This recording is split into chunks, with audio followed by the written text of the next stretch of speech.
Hello बच्चों, कैसे हैं आप सभी लोग। आई होप आप सभी बढ़िया होंगे, घर पर आराम से होंगे, अपनी हेल्थ का पूरा ध्यान रख रहे होंगे। और आई होप 10th के पेपर भी आपके अच्छे हो गए होंगे। सभी इम्पोर्टेंट पेपर तो सब हो ही गए होंगे। ठीक, चलिए, मेरे पास कुछ बच्चों के फ़ोन आए थे, कुछ बच्चों ने बात भी की थी। एंड दे वर सेइंग कि सर, सब क्लासों की तो स्टडी शुरू हो गई है, 11th की कोई स्टडी अभी तक शुरू नहीं हुई है, सर थोड़ा सा कुछ करवा दो। तो मैंने उनसे कहा ठीक है बच्चों, ज़्यादा तो नहीं, लेकिन मैं फिजिक्स वाला पार्ट आप लोगों का धीरे धीरे करके कंप्लीट करवाता हूँ। ठीक, तो हम लोग कोशिश करेंगे कि थोड़ा सा फिजिक्स 11th क्लास की पढ़ी जाए। सिस्टम थोड़ा अपना ऐसा रखेंगे कि जो एनसीईआरटी है पहले उसको थोड़ा कंप्लीट करेंगे, जो एनसीईआरटी में जरूरी है, यानी जो आपकी नॉर्मल 11th क्लास के लिए जरूरी है। और अगर टाइम ने थोड़ा परमिट किया तो थोड़ा सा सीबीएसई प्लस भी लेंगे, यानी कुछ ऐसा लेंगे जो थोड़ा सा टच करेगा जेईई मेंस के लिए भी और नीट के एग्जाम में भी कुछ थोड़ा बहुत फायदेमंद होगा। ठीक, चलिए ऐसा कुछ आज समझने की शुरुआत करते हैं और देखते हैं कि क्या है ये फिजिक्स एक्चुअली। 10th तक जो भी आपने फिजिक्स पढ़ी है वो बहुत बेसिक है। ठीक, तो यहाँ थोड़ा सा आपको अपना जो सोचने का दायरा है वो बढ़ाना पड़ेगा। ठीक, थोड़ा सा मेहनत करनी पड़ेगी, वो करते रहिएगा, हमारा हेल्प मिलती रहेगी। और भी हेल्प की कहीं कोई कमी नहीं होती है, बस आप मेहनत करने के लिए तैयार रहिए, आपके पास रिसोर्सेज की कोई कमी नहीं होगी। चलिए, we are going to start physics. अब यहां देखो, पहला ही क्वेश्चन आएगा कि फिजिक्स क्या है। मैं किसे मानूं फिजिक्स, क्या पढ़ना है मुझे फिजिक्स में। वैसे तो मुझे पता है, मैं छोटी क्लास में पढ़ाई, सर इलेक्ट्रिसिटी होता है, लाइट होता है, मोशन होता है, force, work, energy, power, sound वगैरह वगैरह बहुत सारी चीजें हैं। ये सब हमने फिजिक्स में पढ़ी है अभी तक। हम फिजिक्स को बेसिकली क्या माने, क्या है फिजिक्स। फिजिक्स को बेसिकली बोला जाता है ये सब जो नेचुरल फिनोमिना है,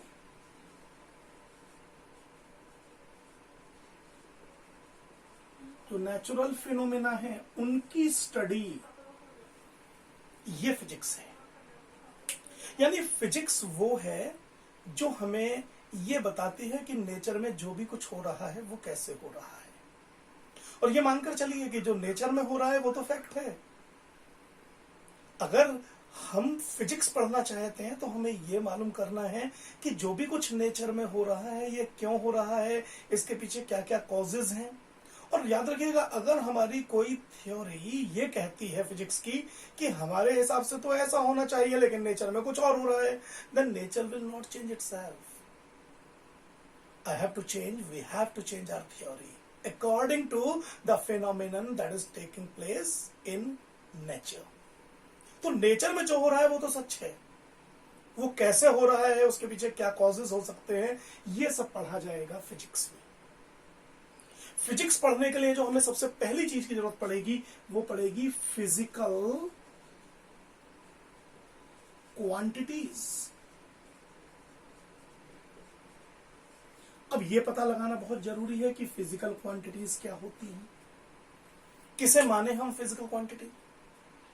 इसकी सबसे आसान, सबसे बेसिक डेफिनेशन फिजिकल क्वांटिटी की ये रहती है कि वो क्वांटिटी जिनको मेजर किया जा सके वो फिजिकल क्वांटिटी है। I mean to say, if a quantity can be measured by physical means, then it is called a physical quantity. For example, you can measure your height, you can measure a weight of a substance, you can measure the length of your table, etc. जो भी कुछ आप major कर सकते हैं वो सब physical quantity है। अच्छा, कुछ ऐसी भी चीजें होती हैं क्या, कोई क्वांटिटी ऐसी होती हैं जिन्हें हम मेजर नहीं कर सकते? आंसर है यस। आपने कहा सर आज मैं बहुत खुश हूं, और मैंने आपसे कहा अच्छा बताओ जरा कितने खुश हो। क्या बता सकते हैं कितने खुश है? बस बहुत खुश हैं। बहुत मीन्स आपके पास कोई न्यूमेरिकल वैल्यू नहीं है, ना कोई यूनिट है ना। तो खुश होना, गुस्सा होना, मैं आज बहुत नाराज हूं, परेशान हूं, बहुत उदास हूं, मतलब इस तरह की चीजों को आप मेजर नहीं कर सकते, इसलिए ये फिजिकल क्वांटिटीज नहीं है। याद रखिएगा, फिजिकल क्वांटिटी वही है जिन्हें आप मेजर कर सकते हैं। ठीक है, ये याद रखिएगा इस बात को। अच्छा, यहां भी एक क्वेश्चन अराइज होता है कि सर मेजरमेंट कितना जरूरी है क्या?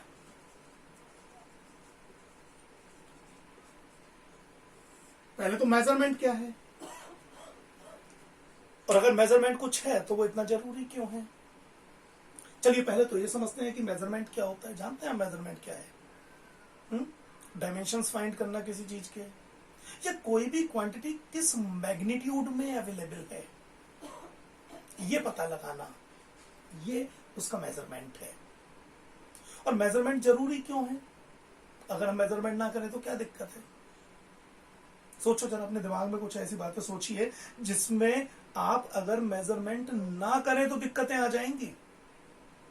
मान लीजिए आप शर्ट सिलाने के लिए गए, आप गए उसके टेलर मास्टर जो होता है, दर्जी, उसने आपको देखा, बोले ठीक है सिल जाएगी, ले जाना 4 दिन बाद विदाउट मेजरमेंट। क्या ये जरूरी है कि जो शर्ट 4 दिन के बाद विदाउट मेजरमेंट जो उसने सिल दी वो सही होगी? कोई जरूरी नहीं है, कुछ भी गड़बड़ हो सकती है।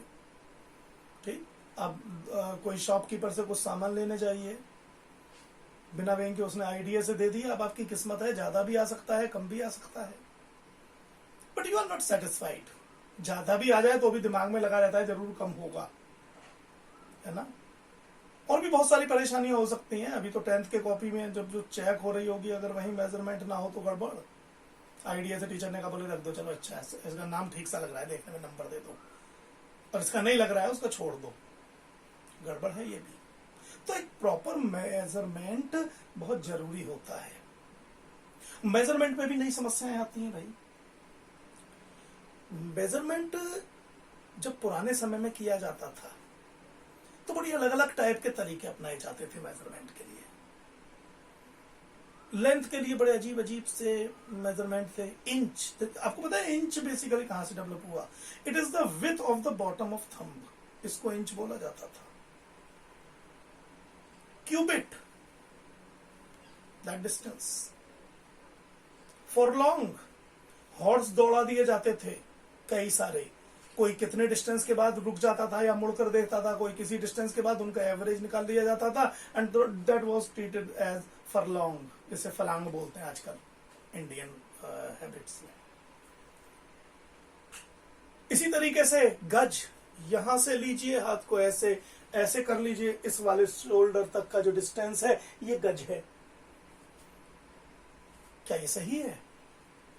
अगर मान लीजिए आप किसी शॉपकीपर के पास जाते हैं जो कपड़े गज से बेचता है, तो आप उस शॉपकीपर के पास जाना पसंद करेंगे जिसकी हाइट वाइट थोड़ी ज्यादा होगी, लंबा चौड़ा होगा, क्योंकि उसका गज बड़ा है। जो शॉर्ट हाइटेड दुकान वाला है उसका मामला खत्म बेचारे का। तो जब मेजरमेंट शुरू हुआ और ये हमें पता लगने लगा कि भाई मेजरमेंट तो बहुत जरूरी है, बिना मेजरमेंट के तो गड़बड़ हो जाएंगी, तो बाद में ये भी लगने लगा कि मेजरमेंट के लिए जो यूनिट्स यूज की जानी है वो भी स्टैंडर्ड होनी चाहिए। इस तरह की यूनिट्स का कोई मतलब नहीं है कि सोल्जर से लेकर के मिड फिंगर की जो डिस्टेंस है दैट इज कॉल्ड 1 गज। तब अल्टीमेटली फिर स्टैंडर्ड यूनिट्स आनी शुरू हुई। अब यूनिट का क्या कॉन्सेप्ट है? देखिए, यूनिट का कॉन्सेप्ट यह है कि जब भी आप किसी फिजिकल क्वांटिटी को मेजर करते हैं तो आपको उसका एक मैग्नीट्यूड, एक न्यूमेरिकल वैल्यू बतानी होती है। फॉर एग्जाम्पल आपने कहा कि सर मेरा वेट है 45 किलोग्राम। हालांकि अब आप जानते हैं कि ये आपका बेसिकली मास है, अगर आप किलोग्राम बोल रहे हैं तो वेट नहीं है।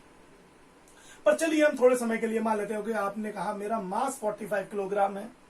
यहां ये जो 45 है ये न्यूमेरिकल वैल्यू है, जबकि ये किलोग्राम करस्पॉन्डिंग यूनिट है।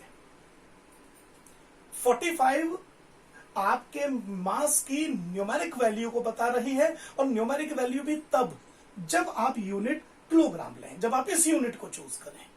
Then the numerical value of your mass is 45 when the unit taken or chosen is kilogram। हो सकता है आप इसको ऐसे बोलें कि सर 45,000 ग्राम है मेरी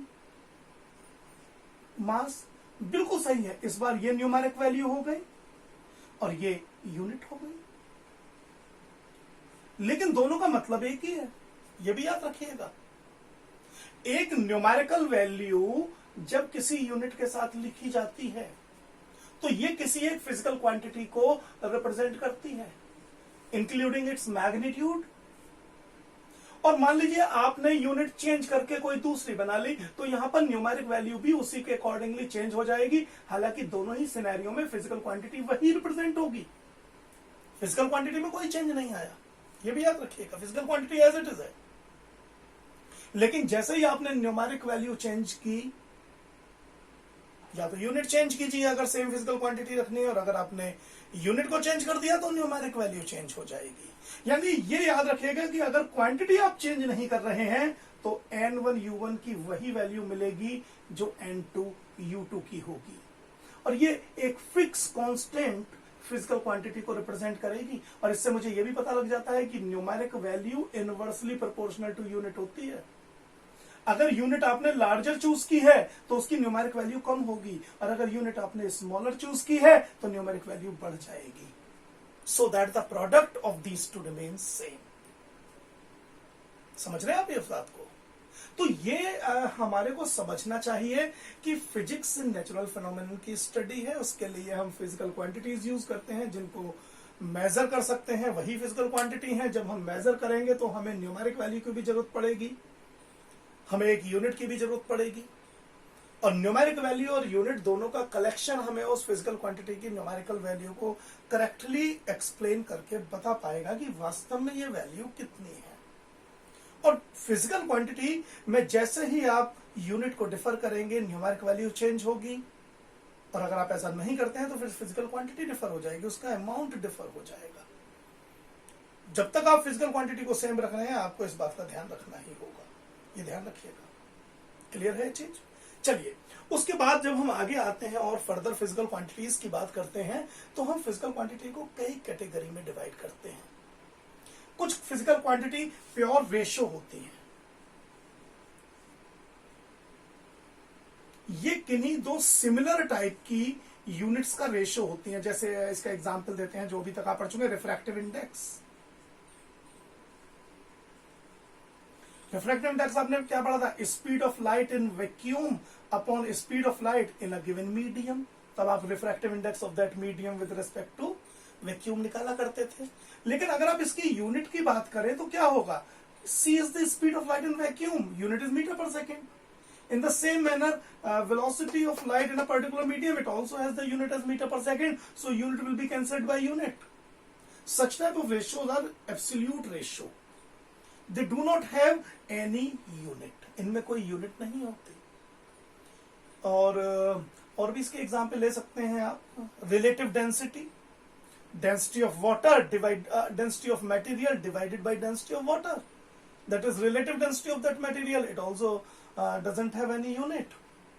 अभी 11th में थोड़ा और जब हम आगे बढ़ेंगे आप एक फिजिकल क्वांटिटी पढ़ेंगे, स्ट्रेन।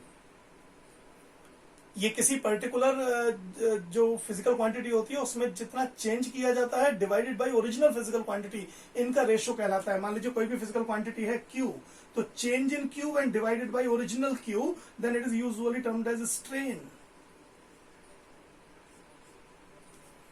जब हम फिजिकल मटेरियल पढ़ेंगे, मटेरियल्स की फिजिकल प्रॉपर्टीज के बारे में आगे डिटेल में पढ़ेंगे, इलास्टिसिटी वगैरह, तब ये आएगा स्ट्रेन।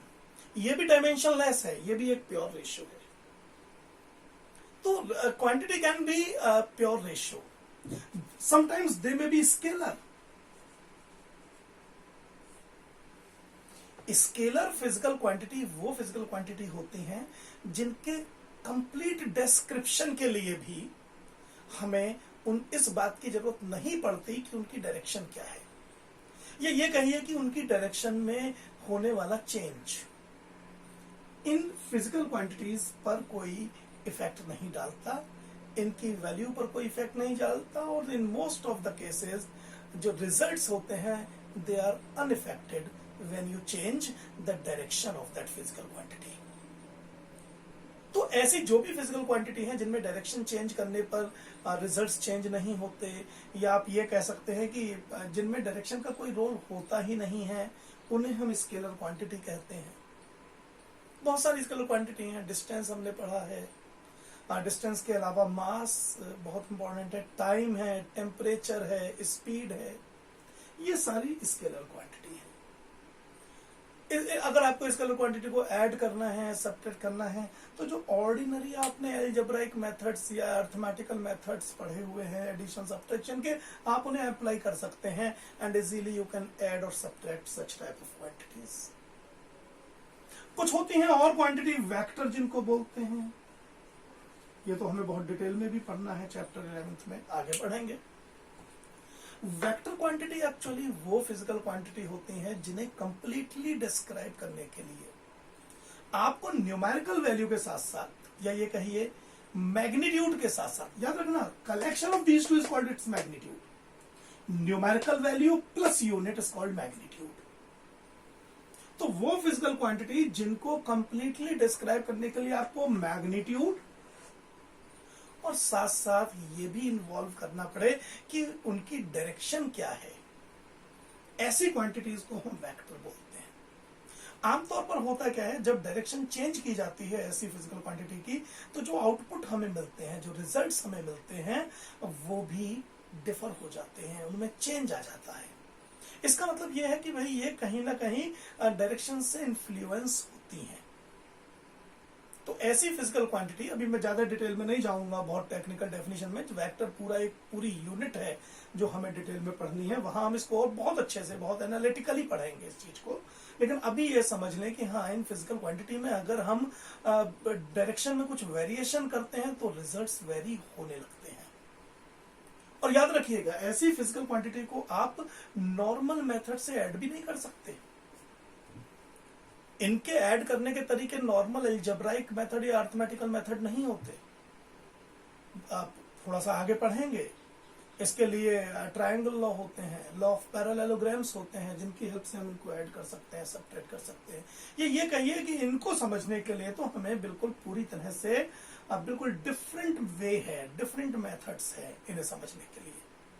अब इनमें कौन सी डेफिनेशन आती है? इनमें आता है position, displacement, velocity, acceleration, force. ठीक, ये सारी वेक्टर क्वांटिटी है। इनमें direction plays a great role, इनमें जबरदस्त रोल होता है बेटा डायरेक्शन का। ठीक, इस चीज को हम समझेंगे। इसके बाद एक और आता है जिसे हम सिस्टम ऑफ यूनिट्स बोलते हैं। ये भी थोड़ा सा समझ लेना जरूरी है, सिस्टम ऑफ यूनिट क्या चीज होती है। ऐसे समझिए, इसको मैं मिटा देता हूं। सिस्टम ऑफ यूनिट क्या है? हम लोग जब कुछ पर्टिकुलर क्वांटिटीज के बारे में बात करते हैं तो हम लोगों ने किया क्या, हमने कुछ पर्टिकुलर क्वांटिटीज को फंडामेंटल क्वांटिटी की कैटेगरी में रखा और कुछ को ड्राइव की। अब यहां क्वेश्चन अराइज होता है, सर फंडामेंटल क्वांटिटी मतलब? देखिए होता क्या है, कुछ क्वांटिटीज ऐसी होती हैं जिन्हें हम फंडामेंटल क्वांटिटीज बोलते हैं। इनकी खूबी ये होती है कि अगर आपको इन फिजिकल क्वांटिटीज को डिस्क्राइब करना है तो आपको किसी और फिजिकल क्वांटिटी की जरूरत नहीं पड़ेगी। यानी ये वो फिजिकल क्वांटिटी है जो अपने आप में सफिशिएंट है, केवल अपने आप में सफिशिएंट है अपने को कंप्लीटली डिस्क्राइब करने के लिए। अगर आप इनको पूरी तरह से एक्सप्लेन करना चाहते हैं, डिस्क्राइब करना चाहते हैं, तो आपको किसी और फिजिकल क्वांटिटी की जरूरत नहीं पड़ेगी। लेकिन अगर कोई फिजिकल क्वांटिटी ऐसी है कि उसको एक्सप्लेन करने के लिए आपको अदर फिजिकल क्वांटिटीज की जरूरत पड़ रही है, तो उन्हें हम फिर बोलते हैं डिराइव्ड क्वांटिटीज। अब फंडामेंटल क्वांटिटीज जो चूज की गई हैं वो बेसिकली 6 है मेन तो, हालांकि हम इसमें थोड़ा चेंज भी करेंगे, 7 बताएंगे इनको, पर फिलहाल सुन लीजिए।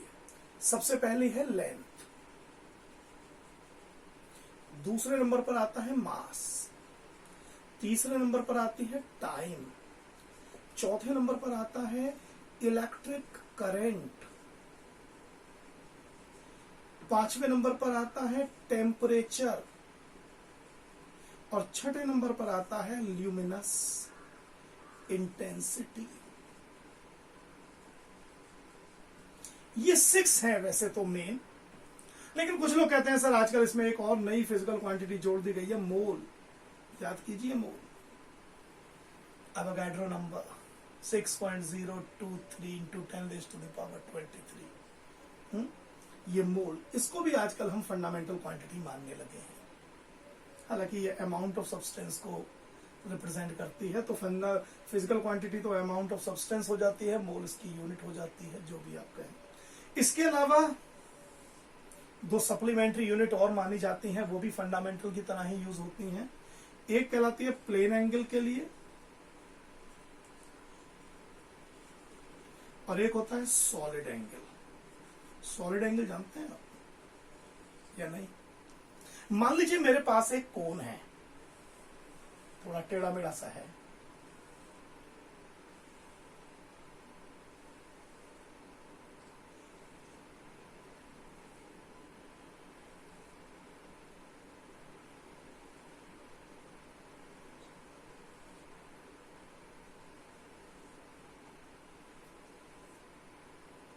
और इसी के अकॉर्डिंग यहां पर अगर मैंने ऐसे होकर के एक एंगल बनाया,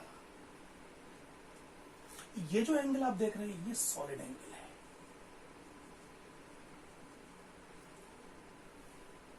ऐसे ही बना सकते थे आप, सर इसमें क्या बुराई है? कोई बुराई नहीं, ये सॉलिड एंगल है। ये 3D में चलता है सॉलिड एंगल, इसकी इंपॉर्टेंट बात यह है कि ये 3D में चलेगा, ठीक? तो ये सॉलिड एंगल भी हो सकता है। ओके बच्चों, चलिए, तो इन दोनों को भी आजकल हम फंडामेंटल क्वांटिटी में यूज कर लेते हैं। अब जो इनकी यूनिट होंगी वो फंडामेंटल यूनिट्स कहलाएंगी। ये तो फंडामेंटल क्वांटिटी है। अब जो फंडामेंटल क्वांटिटी की यूनिट है वो जो फंडामेंटल क्वांटिटी की यूनिट है वो फंडामेंटल यूनिट है। जैसे लेंथ की यूनिट मीटर, मास की यूनिट किलोग्राम, टाइम की unit second, electric current ampere, temperature kelvin, luminous intensity candela, mole अपने आप में मोल ही है, अमाउंट ऑफ सब्सटेंस है ये बेसिकली, अमाउंट मोल। प्लेन एंगल की होती है रेडियन और सॉलिड एंगल की कहलाती है स्टेरेडियन।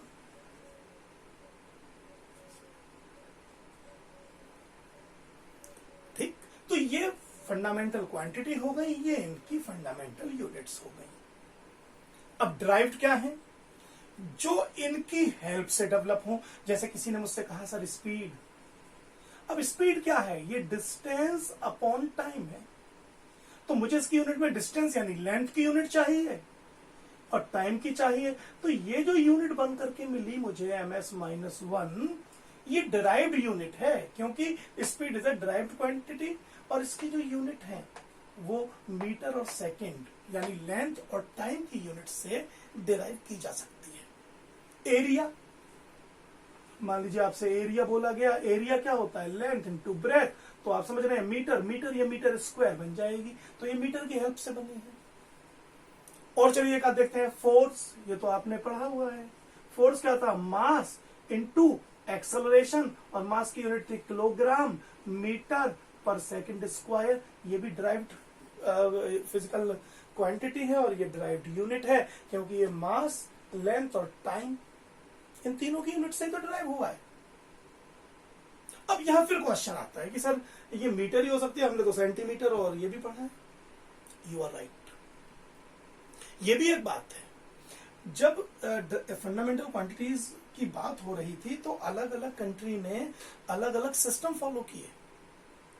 सभी जगह लेंथ की स्टैंडर्ड यूनिट मीटर नहीं ली जाती थी, तो इस तरीके से 3 यूनिट बनाई गई थी। एक कहलाती थी मीटर किलोग्राम सेकंड सिस्टम, इसे एमकेएस सिस्टम बोलते थे। दूसरी कहलाती थी CGS system, centimetre gram seconds, और तीसरी कहलाती थी एफपीएस सिस्टम। हालांकि आजकल ऐसा ही सिस्टम आने लगा है, अब MKS में क्या होता था, देखिए इसको समझने की कोशिश करते हैं।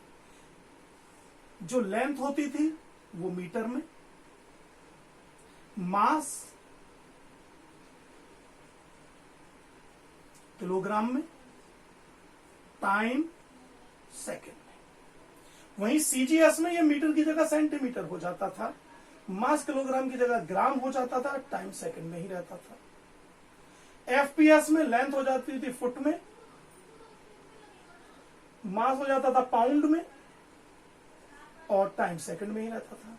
अब ऐसा ही क्या है, ऐसा ही देखा जाए ना तो ये है एक्सटेंडेड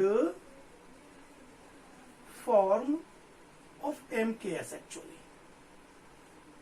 अब जैसे क्या है ये, अब जैसे फोर्स है, इसकी MKS यूनिट ये है किलोग्राम मीटर पर सेकंड स्क्वायर, क्योंकि हमने किलोग्राम मीटर और सेकंड को यूज किया है, लेकिन हमने इसको नाम दे दिया न्यूटन। सिंबॉलिकली हम इसको कैपिटल N से लिख देते हैं। तो ये ऐसा यूनिट है फोर्स की, ये MKS यूनिट है फोर्स की।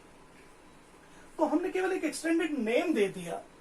इस तरह के जो सिस्टम किए जाते थे, इससे SI system of unit develop होता था। समझ रहे हैं आप ये बात? हाँ, चलिए अच्छी बात है। तो ये SI सिस्टम हमने डेवलप किया। अब यहां से आगे फिजिक्स थोड़ी सी कॉम्प्लिकेटेड हुई। हमारे क्या देखने में आया कि जब हम यूनिट लिख रहे हैं तो यहां जब तक हम सिंपल चल रहे हैं कहीं पावर्स वगैरह नहीं है, लेकिन अब पावर आनी शुरू हो गई। समझ रहे हैं आप ये बात? जब ये पावर्स आने लगती हैं तब ये स्टडी थोड़ी सी और आगे बढ़ती है, और यहां से शुरू होता है एक नया कॉन्सेप्ट जिसको हम बोलते हैं द डायमेंशनल एनालिसिस। हम जो अपना नेक्स्ट वीडियो लेंगे, इसे तो बस अभी आप पढ़िएगा, एंजॉय कीजिएगा इस वीडियो को।